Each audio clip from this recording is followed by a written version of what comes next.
যাদের মাতা পিতা বেঁচে আছে তাদের কাছে মাফ চাওয়ার সুযোগ আছে, খেদমত করার সুযোগ আছে, সেবা করার সুযোগ আছে। কিন্তু যাদের মাতা পিতা মারা গেছে, যাদের মাতা পিতা কবরে সফর করেছে, মা বাবার খেদমত করার সুযোগ নাই, মাফ চাওয়ার সুযোগ নাই, মরে গেছে মা বাপ, তাদের জন্য সন্তানের কি করণীয়? এক নম্বর, তাদের জন্য মুনাজাতে সব সময় দোয়া করবেন, রব্বির হামহুমা কামা রব্বায়ানি সগীরা। মুনাজাতের মধ্যে সব সময় মৃত মাতা পিতার জন্য দোয়া করবেন। এমন কোন মুনাজাত যাতে না থাকে যেই মুনাজাতের মধ্যে মাতা পিতার কথা নাই, মাতা পিতার জন্য দোয়া নাই। দুই নাম্বার, মাতা পিতার জন্য তৌফিক মতো সাধ্য মতো দান সৎকা করবেন। মৃত মাতা পিতার জন্য কিছু সাধ্য মতো দান সৎকা করবেন, মসজিদ মাদ্রাসায় অসহায়দেরকে দান সৎকা করবেন। তিন নম্বর, মাতা পিতার হামবয়সী সমবয়সী যারা আছে দুনিয়াতে বন্ধু বান্ধব, তাদের সাথে সুন্দর ব্যবহার করবেন, সুন্দর আচরণ করবেন, এটাও সোয়াবের কাজ। চার নম্বর, সর্বশেষ 4 নম্বর হচ্ছে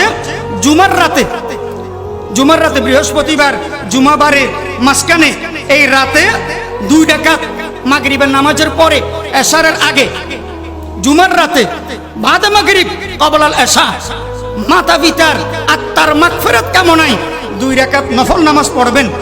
প্রত্যেক রাকাতে সানা পড়ার পরে একবার আয়াতুল কুরসি, 5 বার সূরা ইখলাস, 5 বার সূরা ফালাক, 5 বার সূরা নাস পড়বেন। দ্বিতীয় রাকাতও একই, সূরা ফাতিহার পরে একবার আয়াতুল কুরসি, সূরা ইখলাস 5 বার, সূরা ফালাক 5 বার, সূরা নাস 5 বার। বাস শেষ বৈঠক করে সালাম ফিরাবেন। এরপরে 5 বার দুরূদ শরীফ, 15 বার ইস্তেগফার পড়বেন। তারপরে চোখের পানি ছেড়ে আল্লাহর দরবারে দোয়া করবেন। 2 রাকাত নামাজ জুমার রাতে, শুক্রবারের রাতে 2 রাকাত নামাজ মৃত মরহুমা মাতা পিতার জন্য এই আমলটা করবেন। কে কে রাজি আছেন? আল্লাহু আকবার। আমল করবেন তো ইনশাআল্লাহ। আল্লাহ আমাদেরকে মাতা পিতার খেদমত করার তৌফিক দান করুন, তাদের অভিশাপ বদদোয়া থেকে বেঁচে থাকার তৌফিক দান করুন। আমিন। ওয়া আখিরু দাওয়ানা আলহামদুলিল্লাহ।